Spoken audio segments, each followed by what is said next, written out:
So Rob, ADA has a extensive history supplying apparel and equipment to the military. And obviously, most of the initial knowledge base that we now use in law enforcement and fire comes from that industry. Where are we going in terms of apparel in that military context? From a load carriage point of view, I think people who think that we can solve this problem by reducing the weight are going to be disappointed. We can go back to 800 BC. The Assyrian spearmen, they started experimenting with shield weights to reduce their load weights. The demands we're placing on the soldier in the battlefield means that we're giving them more and more equipment. We're giving them more diverse equipment. It's become a 24-hour battlefield. Therefore, the load will go up until we can come up with a way of not decreasing the load, but offsetting the load, getting it off the soldier in the first place.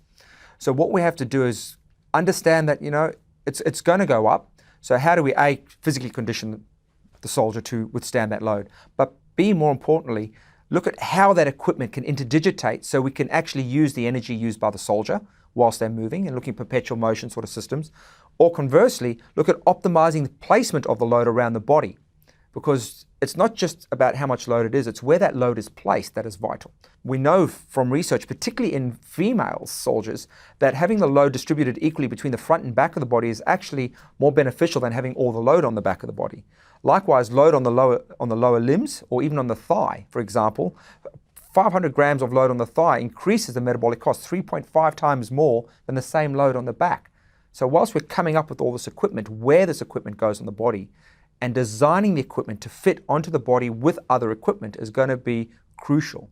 ADA has a significant history in the design, supply of apparel and load carriage of equipment to the military.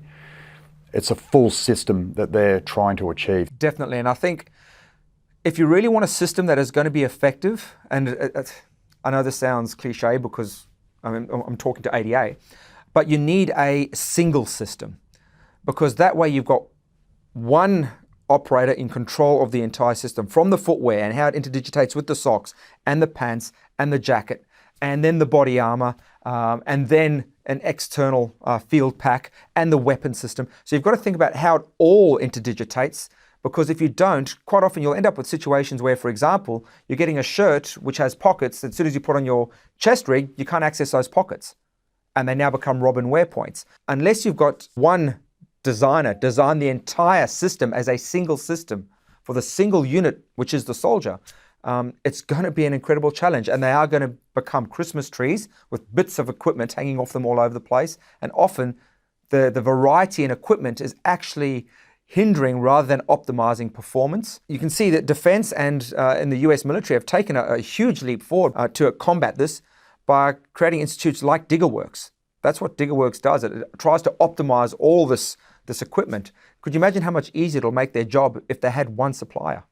If they're saying, you know what, your pack doesn't interdigitate with your body armor, fix it. That would be so much easier. ADA had an appetite to engage TRU to provide them with some validation of how their equipment performs, specifically with body armor. We've found that information has been so succinct that we're now looking at basically the entire apparel system itself. Do you see that there is any area that is more important to focus on? If you like analogies, think of resistance training. You've got a bodybuilder who will focus on specific muscle parts because that's what they get assessed on. So they'll train specific muscle parts. If you're thinking of a soldier and you're thinking of them as a bodybuilder, they will have specific bits of equipment. They'll have boots, they'll have pants, they'll have a top, they'll have a rain vest, they'll have body armor, they'll have webbing, they'll have chest rigs, they'll have combat packs, they'll have helmets. But if you actually look at optimized movements, you look at those athletes that perform incredibly complex movements and tasks, like gymnasts, right? They don't do single body set training. They train in a complex movement world. So I think the equipment for the soldier who's required to move and operate in a complex environment needs to be a single interdigitating design where every bit of equipment is given just as much priority as the others. So the boots are just as important as the laces, as the eyelets, as the jacket, as the shirt, as the buttons. The entire system needs to be considered as important as a single unit.